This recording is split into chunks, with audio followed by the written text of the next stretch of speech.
Walk in beauty, it's all around you. Walk in beauty, let love surround you. Walk in beauty, make it around you. Walk in beauty. All right, so I want to welcome you to this section of our Power and Beauty series. I think of it as ancient brain, shaman's body. It's really about what we've been given inside ourselves by the great Mother Earth, Father Spirit, our creator, and how we can use that in a way that helps us out. Because there's so many things we need to sort of do and work at on the outside, but it's wonderful to use the things that were given us inside to make our lives easier and to move things forward in a beautiful way. So that's what we're going to do during this time and give you some clues, I think, that can once again help you de-stress and make things easier for yourself. Because that's the whole idea for me. It's not just about some kind of knowledge or knowing something. It's really about having you all have the kind of tools you need to just make things easier on yourself. And when things are easier for you, then you have more time to maybe focus on the things that are going to make a difference for the people around you and for the earth. So I'm going to just light a smudge here. So let's close our eyes and just say a prayer. So great Mother, Father, all it is, this wonderful circle of life and all the directions around us, above us and below us, Pachamama, wonderful Mother Earth, Wiracocha, Wakantanka, Father Spirit, you in the sky, all of you beings, all of you, and including that center of life itself, certainly of our human life, which is the heart. We're calling on all those wonderful energies today to support what we're doing here, to allow us to learn deeply in such a way that it drops deep into our experience and we can naturally have it come forth and make things easier and more graceful for us in our lives. So we do this for ourselves, of course, but Creator, we're also doing this in service of all those that might need this kind of energy. We're doing it in service of all our relations on the earth and all the kingdoms. So with gratefulness, we begin today. Ho, Mitakuyasan. All right, good. So I want to talk first about what we were given. And there's so much that we've been given inside ourselves that I think we've lost track of. And really my personal focus these days is to see what that is and look what there is in our own bodies and certainly in the Mother Earth herself to help us step forward in a good way and really make ourselves the full human beings that we are, that we can be, the potential that we have. So I want to begin talking about in a very simplified way, the three brains we have. Now, the first brain that's so obvious to us is this little chunk of forebrain here, this neocortex, this new brain that we human beings have. That is it's the place we can, be critical about things, analyze them, be rational. It's also the part of our brain that helps us look ahead, imagine things, and as well look back, be able to hold memories and that kind of thing. So it's incredibly useful. There's a lot of creativity that happens in this part of our brain when we can use it well. So that's the first part of our brain, and its language is speaking and talking like I'm doing now. So that's our very human brain, come to us quite lately in the evolving of things. And then behind that sits the old mammalian brain. And the mammalian brain is just what it says it is. It's the brain that all mammals have. And, it's not only us and the primates. I mean, it's whales and it's monkeys and it's squirrels and it's, so many things that are mammals that share this same brain that we have.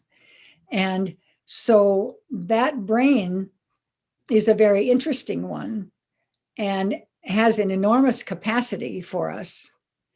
And its language is emotion. It's actually our feeling emotions, happy, sad, angry, on and on, all of those emotions. And it's nice to realize too, just as kind of an aside, that, and I may have mentioned this before to you, but that brain is the same as that in mammals. And just for the record, I want to remind us that those mammals have the same feelings we have. So they can be angry. You've seen things be angry. You've seen things be fearful. You've seen things be exuberant and happy and playing and jumping and enjoying themselves. And you have also seen them be very sad. Like if you, if you have a mother dog and for some reason have to take her puppies away, she mourns and cries. And she is feeling the same feelings, the same emotions that we feel if we lose someone. And the thing that's interesting, though, is that she doesn't carry that. And we'll talk about that as we go down the line. But that's the emotional brain, very powerful. Emotion. We usually have to add emotion. And when we're manifesting anything, we need to add that emotion. It's like what moves things. Emotion is about moving things. The word motion isn't the major part of it for no good, for no small reason. The prefix E is always outward, and motion. So motion outward, moving things, getting things moving, the vibrations and energy that we have, moving them out into the world. So that's the midbrain. And that language is emotion. So the old shamans say to us, many of the ones who are in the Toltec lineages say to us, you are spending way too much time in thinking and emotion. In the forebrain, in the neocortex and the midbrain is what they're saying. Well, what's kind of interesting is that in the modern world, it's almost like people would say to you, well, what else is there? Because we spend so much time in that kind of rational thinking mode and in emoting. And even in therapy, and I think we discussed this in one of our other sections, even in therapy, what we pay attention to often, certainly in the past, what we paid attention to was having people talk about what their challenges were, retell the stories or whatever it is, and also then find the appropriate emotion for that. So there was not only thinking, but emotion. And those two things were what were dealt with most of the time in the in emotional work, and in a sense, what we live with many times, where we're putting our attention in our daily life in the modern world. But I'm here in this segment of what we're doing to be an advocate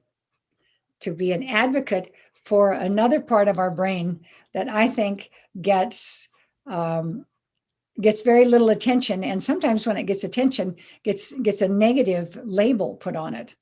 And that is the ancient brain.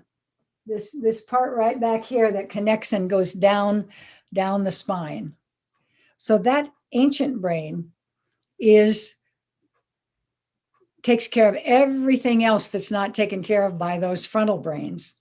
And I believe that it connects into the spinal column in a very clear way. And what it represents to me is what we've been given by creation and by all of the time that we have spent on earth as human beings. So all the information, all of the understanding about how to not only survive, because sometimes it's called the survival brain. And really, sometimes that's said negatively. Oh, that's the survival brain. Well, golly, gang, survival is the baseline. We need to keep our body together so that we can move forward.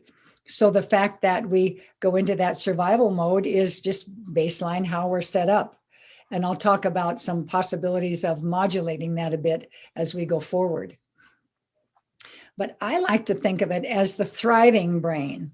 It's where we thrive as well as survive.